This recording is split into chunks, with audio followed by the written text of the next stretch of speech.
So I'm here today with Clyde Northrop, who is a Vistage chair and a CEO coach. And we're going to talk about planning for the new year. And so, Clyde, 2011 is drawing to a close, and 2011 is just around the corner. Can't believe it. It's middle of November. And you said earlier that you are helping your members plan for the next year. What are you talking to them about? Right, Joanna, 2012 for us is how can each of my members get a better performance than they got in 2011. Regardless of whether it was good or bad, the question is we want to improve it. With that in mind, simply doing the same thing we did last year or this year, next year, it's not going to be a let's work harder, let's try harder. That's not it. We have to do something fundamentally different. A number of my members are looking at that fundamental challenge and trying to figure what exactly they can come up with. So we had a conversation most recently with a group, and the question, we went around the table and what exactly are you going to do differently? I heard things like, I'm going to put more focus into one specific initiative versus I'm going to, we're going to have a list of 10 things. So I heard a very interesting cliche from a speaker, Dan Barnett, and he said, we're going to do the first things first and the second thing never. And so the first things are the most important, so that focus. So what's coming up as the most important thing that your CEO members will be doing in 2012? Well, one thing might be learning how to better connect on a one-to-one basis, person to person, both internally and externally.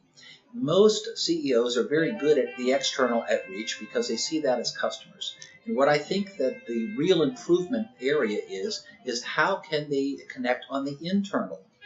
I remember I heard a talk a number of years ago by Andy Grove of Intel at that point. And he was talking about a CEO's job is just to do two things: set direction, build relationships. And under relationships, it came in two categories, internal and external. And the absolute most important was the internal, because as he pointed out, individually, a CEO can only reach X amount of people. It's actually the company's employees that really touch the customer. So he wants to put his energy into touching the employees, which then touch the customers. So do you think CEOs tend to focus on staff versus the outside? No, I think it's the other way opposite. I think that, and I can speak to myself when I was running my company, I know that I, not intentionally, but spent way more time on the external outreach because those were customers with real live money or real live contracts that I wanted versus the people inside. And I think what I'm seeing is that the realization from my members, CEO members, that in fact it's the internal focus that will get them the leverage they need to really impact their customers in 2012.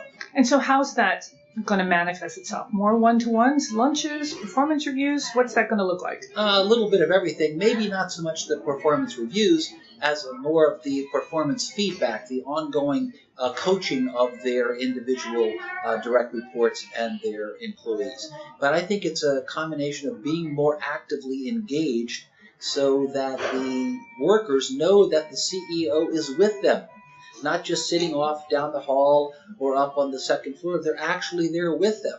And if we're in this together, that simply can only improve the overall performance. Well, Clyde, thank you so much for joining us today.